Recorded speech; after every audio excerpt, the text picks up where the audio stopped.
Buongiorno a tutti, sono Stefano e oggi voglio parlarvi di qualcosa che molti di voi conoscono bene, quel momento in cui decidi di cambiare tutto, di lasciare il vecchio e abbracciare il nuovo, di guardare la tua vita e dire voglio qualcosa di diverso, voglio qualcosa di più. Io l'ho fatto. E la mia storia comincia in una piccola stazione ferroviaria, con una valigia troppo pesante e un cuore pieno di speranza. Era il mese di settembre, l'aria era già fresca, come spesso succede in autunno nel nord Italia. Io stavo lasciando il mio paese in Calabria, un posto bellissimo, pieno di sole, di profumo di mare e di famiglia, per trasferirmi a Milano. Avevo trovato un lavoro in un'agenzia di comunicazione. Non era il lavoro dei miei sogni, non ancora, ma era un inizio, era il mio inizio. E a volte un inizio è tutto quello di cui hai bisogno. Ricordo ancora come mi sentivo sul treno. Guardavo fuori dal finestrino e vedevo i campi, i piccoli paesi, le colline che cambiavano colore con il passare delle ore. Il cielo era di quel blu profondo che si vede solo in autunno. Pensavo, Stefano, sei sicuro di questa decisione? E poi mi rispondevo, no, non sono sicuro, ma lo faccio lo stesso, perché a volte il coraggio non significa non avere paura. Significa andare avanti anche quando hai paura. Significa mettere un piede davanti all'altro, anche quando le ginocchia tremano un po'. Il viaggio durò quasi 6 ore. Arrivai a Milano Centrale nel tardo pomeriggio. La stazione è enorme, alta, maestosa, con quei soffitti altissimi che sembrano appartenere a un altro secolo, a un'altra epoca. Per me, che venivo da un paese piccolo dove tutti si conoscono, era come entrare in un altro mondo. Le persone camminavano veloci, ognuna con un posto preciso dove andare, ognuna con la sua storia, i suoi pensieri, le sue preoccupazioni. Io invece mi fermai un momento nel mezzo della folla con la mia valigia e guardai tutto intorno. Mi sentii piccolo, ma anche libero, libero come non mi ero mai sentito prima. Avevo prenotato una stanza in un appartamento condiviso, vicino alla zona di Porta Romana. I miei coinquilini erano 3 ragazzi, uno di Torino, uno di Napoli e uno della Romania. Si chiamavano Luca, Gennaro e Andrei. Quando arrivai, Gennaro stava cucinando la pasta al pomodoro. L'odore del pomodoro e del basilico fresco riempiva tutta la cucina, si mescolava con il profumo del pane tostato. Mi sentii subito un po' più a casa. Quella pasta era la cosa più buona che avessi mangiato in tutto il giorno e mangiammo tutti e 4 insieme, seduti intorno a un tavolo piccolo, chiacchierando di calcio, di lavoro e di vita. Il primo giorno di lavoro arrivò molto in fretta. Quella notte quasi non dormii. Ogni volta che chiudevo gli occhi pensavo alle possibili domande del capo, a come presentarmi, a cosa dire. Mi alzai alle 6:30, mi feci una doccia lunga, mi vestii con cura, giacca blu, camicia bianca, pantaloni grigi. Mi guardai allo specchio e pensai, ok Stefano, ce la puoi fare. Uscii in strada. Milano al mattino è una città diversa da quella del pomeriggio o della sera. C'è un'energia precisa, concentrata, come quella di un atleta prima di una gara. I bar sono già pieni di persone che bevono il caffè in piedi, veloci, senza stare seduti, senza perdere tempo. Io mi fermai in un bar vicino all'ufficio e ordinai un cappuccino e un cornetto alla crema. Il barista mi guardò con un sorriso e disse: "Prima volta a Milano?" Risi. Si vedeva così tanto? L'ufficio era in un palazzo moderno, tutto vetro e metallo, vicino alla zona di Porta Garibaldi, uno dei quartieri più dinamici della città. Entrai, dissi buongiorno alla receptionist, una ragazza giovane con i capelli rossi e un sorriso gentile, e aspettai nel corridoio. Il mio nuovo capo si chiamava Marco Ferretti, un uomo sulla cinquantina, capelli grigi, occhiali sottili con montatura scura, voce calma e precisa. Mi strinse la mano con fermezza e disse: "Benvenuto nel team, Stefano. Qui lavoriamo tanto, ma ci divertiamo anche." Quella frase mi piacque subito. Era il tipo di capo con cui volevo lavorare. I primi giorni furono difficili, non perché il lavoro fosse impossibile, ma perché tutto era nuovo. Nuovi colleghi da conoscere, nuovi ritmi da capire, nuovi strumenti da imparare. In Calabria lavoravo in un piccolo studio grafico, da solo quasi, con tempi lunghi e ritmi tranquilli. Qui invece c'erano riunioni ogni mattina alle 9, email continue, presentazioni da preparare, clienti da incontrare, scadenze da rispettare. Era un ritmo completamente diverso, quasi come imparare a correre quando sei abituato a camminare. E poi c'era la questione della lingua. Sì, parliamo tutti italiano, ma non è sempre lo stesso italiano. I milanesi parlano veloce, con un accento preciso, e usano molte parole tecniche, molti termini inglesi mescolati all'italiano quotidiano. Ti mando la deadline entro il meeting di domani. Puoi fare un update sul progetto? Dobbiamo fare un brainstorming prima del pitch. All'inizio capivo tutto, ma faticavo a rispondere con la stessa velocità, con la stessa sicurezza. Mi sentivo come uno straniero in casa mia. Ed è una sensazione strana, ve lo assicuro. Voi avete mai avuto questa esperienza? Quella sensazione di capire le parole, ma non capire ancora completamente il contesto, il ritmo, le regole non scritte di un ambiente nuovo? Scrivetelo nei commenti. Sono curioso di sapere se anche voi avete vissuto qualcosa di simile.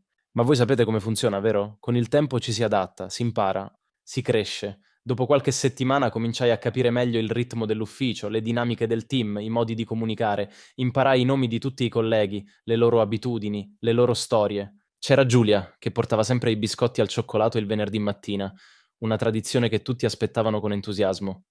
C'era Pietro, che sapeva tutto di calcio e ne parlava sempre durante la pausa pranzo, specialmente quando il Milan vinceva.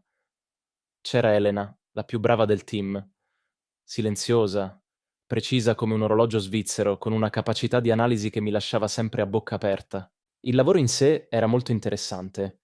Mi occupavo di contenuti per i social media di diversi clienti, aziende di moda, ristoranti di lusso, piccoli brand locali che volevano crescere online. Dovevo scrivere testi creativi, proporre idee nuove, coordinare con i fotografi e i grafici, capire il tono giusto per ogni brand. Era un lavoro creativo, dinamico, mai uguale da un giorno all'altro. E pian piano cominciai a sentirmi utile, a sentire che quello che facevo aveva un significato, un valore, che le mie idee contavano, ma la carriera non è solo il lavoro in sé, è anche tutto ciò che sta intorno. È imparare a vivere in una nuova città, a orientarsi, a trovare i propri posti preferiti. Io nel tempo libero cominciavo a esplorare Milano con curiosità. Andavo al mercato di Porta Ticinese la domenica mattina, tra la frutta colorata e le voci dei venditori. Passeggiavo lungo i Navigli nel pomeriggio, guardando i canali e i bar pieni di giovani. Scoprivo quartieri nuovi, ristoranti nascosti, librerie piccole e piene di carattere, dove si poteva stare per ore a sfogliare libri senza che nessuno ti chiedesse niente. Una sera conobbi una ragazza di nome Sofia, durante un aperitivo organizzato da un collega in un bar di Brera. Lei lavorava in un'altra agenzia, si occupava di eventi culturali, mostre, concerti, festival. Era curiosa, divertente, con una visione del mondo aperta e creativa. Parlammo per tutta la serata di arte, di cinema, di viaggi, di sogni. E alla fine mi disse qualcosa che non ho dimenticato. Milano è una città che premia chi ci mette energia. Se dai, ricevi. Se stai fermo, resti indietro. Aveva ragione, completamente ragione. Nei mesi successivi cercai di applicare quel principio ogni giorno. Cominciai a frequentare corsi serali, uno di fotografia digitale, uno di copywriting avanzato, uno di public speaking. Leggevo articoli sul mio settore, guardavo video formativi, partecipavo a eventi e workshop nel mio campo. Parlavo con colleghi più esperti, facevo domande, cercavo feedback. Non mi fermavo solo al lavoro che mi chiedevano di fare, cercavo sempre di andare un po' oltre, di portare qualcosa in più, di imparare qualcosa in più ogni giorno. E i risultati arrivarono, lentamente, come sempre nelle cose che contano davvero, ma arrivarono. Dopo 6 mesi, Marco mi chiamò nel suo ufficio un giovedì pomeriggio. Pensai di aver fatto qualcosa di sbagliato, come sempre succede quando ti chiama il capo senza spiegazioni, no? Mi sedetti davanti a lui con il cuore che batteva un po' più forte del normale. Invece mi disse che ero uno degli elementi più attivi e creativi del team, che la mia energia, la mia curiosità e il mio modo di lavorare avevano portato valore all'agenzia e che stava pensando di affidarmi un progetto importante, la gestione completa di un cliente nuovo, un brand di arredamento di design che stava crescendo in tutto il paese. Quella sera tornai a casa camminando, invece di prendere la metro come al solito.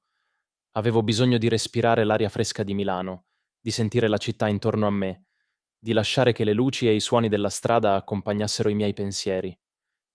Pensai a tutto ciò che era successo in quei mesi, alla valigia pesante in stazione, al cappuccino la mattina del primo giorno, alla voce di Marco che mi diceva benvenuto nel team. E pensai, ce la sto facendo, davvero ce la sto facendo, passo dopo passo, giorno dopo giorno. Ma voglio essere onesto con voi, non è stato sempre facile. Ci sono stati momenti di dubbio, sere difficili, notti in cui i pensieri non davano pace, momenti in cui mi mancava la mia famiglia, il profumo del mare della Calabria, la semplicità e la lentezza della vita del mio paese, momenti in cui guardavo fuori dalla finestra del mio appartamento e pensavo, forse non sono fatto per questo, forse ho sbagliato, forse dovevo restare.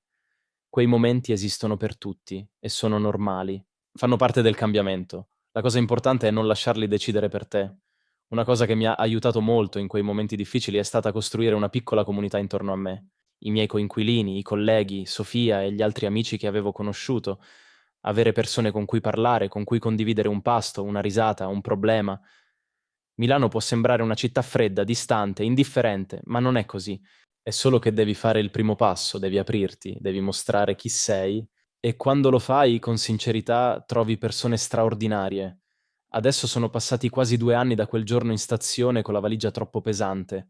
Il ragazzo che arrivò a Milano con il cuore pieno di speranza e la testa piena di dubbi è ancora qui, ma è cambiato. Lavoro ancora nella stessa agenzia, ma con un ruolo diverso e più responsabile. Gestisco un piccolo team di 3 persone, ho un appartamento mio, piccolo, con le pareti bianche e una finestra che dà sui tetti di Milano, ma è mio. Ho amici con cui uscire il sabato sera, con cui condividere un aperitivo, con cui parlare di futuro. Ho una vita che ho costruito mattone per mattone, scelta dopo scelta, giorno dopo giorno. E sapete qual è la cosa più importante che ho imparato in questo percorso? Che cambiare non significa dimenticare da dove vieni. Io sono ancora il ragazzo di Calabria che ama il mare, il sole forte dell'estate, la pasta fatta in casa dalla nonna, le serate lente in piazza con gli amici di sempre. Ma sono anche Stefano di Milano, quello che prende la metro ogni mattina, che lavora in un ufficio moderno di vetro e metallo, che ha imparato a vivere in una città grande, complessa, sempre in movimento. Possiamo essere tutte queste cose insieme, possiamo portare con noi il passato, le radici, i valori, i ricordi, mentre costruiamo il futuro con le nostre mani. E questa, secondo me, è una delle lezioni più belle e più difficili che la vita ci può insegnare. Voi avete mai cambiato città per lavoro o forse state pensando di farlo? Avete lasciato il vostro paese per cercare nuove opportunità altrove? Vi invito a scrivere nei commenti la vostra esperienza. Mi piacerebbe molto leggerla, davvero. Ogni storia è diversa e ogni storia vale la pena di essere raccontata e condivisa. Se state studiando l'italiano e questa storia vi ha aiutato a capire parole nuove, espressioni nuove o semplicemente vi ha dato la voglia di continuare ad ascoltare, vi chiedo di mettere un like al video. È un piccolo gesto, ma per noi significa davvero tanto. Ci aiuta a capire che il lavoro che facciamo ha valore per voi. E se volete continuare questo viaggio in italiano, se volete altre storie come questa, di vita, di lavoro, di città, di persone, iscrivetevi al canale Bravocast Italiano. Ogni settimana vi portiamo nuove avventure, nuove parole, nuove emozioni. Tutto in italiano, tutto pensato per chi vuole imparare la lingua in modo naturale, piacevole, attraverso le storie. Io sono Stefano e per oggi è tutto. Grazie di cuore per essere stati qui con me, per aver ascoltato, per aver viaggiato con me da quella piccola stazione in Calabria fino ai tetti di Milano. A presto, amici. Buona giornata a tutti.